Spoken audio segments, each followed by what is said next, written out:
Salamlar, vaxtınız xeyir olsun. Mən Adıgözəl Nakşin, insan psixologiyası metodisti. Bugünkü mövzumuz ondan ibarət olacaq. Belə bir psixoloji xəstəlik var, psixotauzm.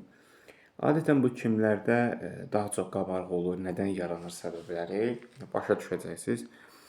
Bu tipli xəstəlik adətən belə deyək, yeniyetmə yaşlarından qabarıq vəziyyətdə olur. Adətən bəzi insanlar var, bu bir məsələ var deyə darmadağında 50 pula çatmaq istəyir, amma o yığır, xərcləmir. Problem də yığılır üst-üstə və sən pis vəziyyətə qalırsan, amma yığır. Ad da o ki, yığımcıldır.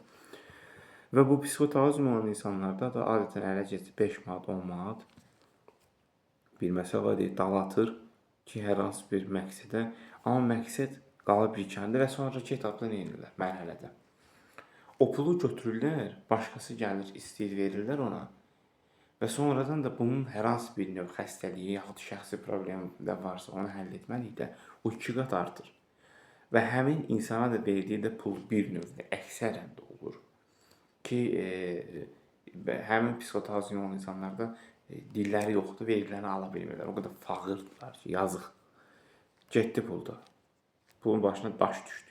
Həmin adam da vermədi. Bunun problemləri yığıldı. Xəstəlik səhhətinə var idisə, bəlkə də o pulla gedəcəkdi. O da yığıldı. Reallaşdıracağı imkanlar da yığıldı. O insan məhv oldu, getdi. Və günümüzdə qlobal şəkildə bu tip insanlar var. Verdiyi pulu ala bilmir. Elə bil ki, sən utanırsan, sənə ayıb olsun cinsindən. Amma sən səhvsən. Sən yanlışsan, nə dəxli var? Günahkar sənsən ki, sən narahat olasan. Göz kölgəli oldu da. Sən qorxursan, amma qorxmalıdır. O narahat olmalıdır. Amma sən narahatsan.